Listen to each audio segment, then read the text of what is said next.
30 mai 1431, le jour où Jeanne d'Arc est brûlée vive pour avoir enfilé un pantalon. Par Frédéric Lévineau, journaliste au Point.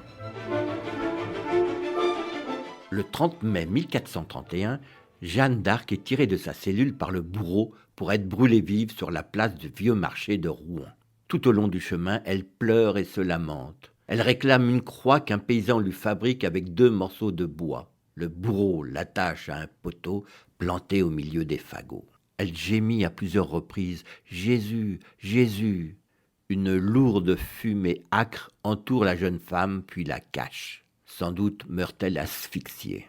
Les Anglais demandent au bourreau de repousser les fagots pour que chacun puisse voir le corps de Jeanne en train de brûler. Bientôt, il ne reste plus que des cendres, au milieu desquelles gisent des morceaux de la pucelle, dont le cœur étrangement intact. Le feu est allumé une 2e fois, pour réduire tout cela en cendres, puis encore une 3e fois. Enfin, le cardinal de Winchester demande au bourreau de répandre les cendres dans la Seine pour que personne ne puisse les ramasser en tant que relique.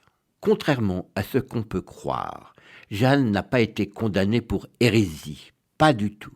Elle est montée sur le bûcher car elle avait enfilé des vêtements d'homme durant son emprisonnement, alors qu'elle avait juré sur la croix de ne plus le faire. Ne pas tenir une promesse faite sur la croix revient à être déclaré relapse et vaut la mort. Le fameux évêque Cochon, qui craignait que le tribunal ne l'épargne, avait donc monté un piège pour la faire tomber comme relapse. Au cours du procès, il parvient à lui faire signer un texte pour abjurer ses erreurs, se soumettre à l'autorité de l'Église et pour promettre de ne plus s'habiller en homme.